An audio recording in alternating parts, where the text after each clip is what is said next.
প্রস্তাবিত বাজেটে শিক্ষা খাতে বরাদ্দ ৬,৫৪৭ কোটি টাকা বাড়িয়ে ৯৪,৭১১ কোটি টাকা করার প্রস্তাব করা হয়েছে। টাকার অঙ্কে বাড়লেও প্রতি অর্থবছরই জিডিপি অনুপাতে বাজেটে শিক্ষা খাতে বরাদ্দ কমছে। প্রশিক্ষণ ও গবেষণাকে গুরুত্ব দিয়ে ইউনেস্কোর মানদণ্ড অনুযায়ী শিক্ষা খাতে বরাদ্দের পরামর্শ বিশ্লেষকদের। শাকির আহমেদের রিপোর্ট। ২০-২৫ অর্থ বছরে মাধ্যমিক ও উচ্চ শিক্ষায় সুখী, সমৃদ্ধ, উন্নত ও স্মার্ট বাংলাদেশ বিনির্মাণের অঙ্গীকার এই শিরোনামে ২০২৪-২৫ অর্থ বছরের জন্য ৭,৯৭,০০০ কোটি টাকার বাজেট প্রস্তাব করা হয়েছে জাতীয় সংসদে।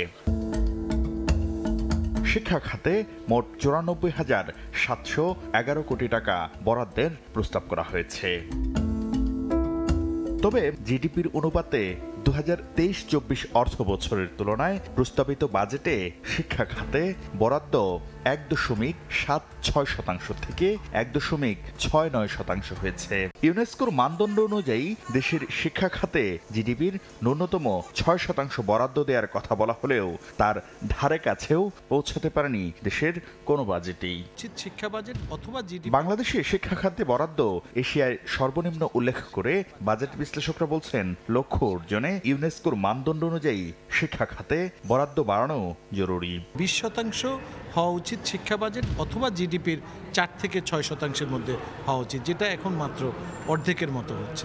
টাকার অঙ্কে বরাদ্দ বাড়ানোর পাশাপাশি মূল বাজেটের সঙ্গে সঙ্গতি রেখে প্রশিক্ষণ ও গবেষণায় পর্যাপ্ত বরাদ্দের পরামর্শ শিক্ষা গবেষকদের। প্রশিক্ষণ কিংবা গবেষণা সে বিষয়গুলোর জন্য যথাযথ অর্থ বরাদ্দ যেন থাকে এবং পরিকল্পনা থাকে, সে বিষয়গুলো তাদের দেখা দরকার।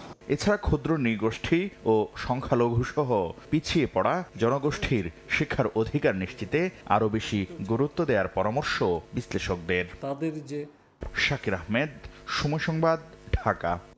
4 দশক ধরে আপনার ফাইন্যান্সিয়াল পার্টনার আইডিএলসি।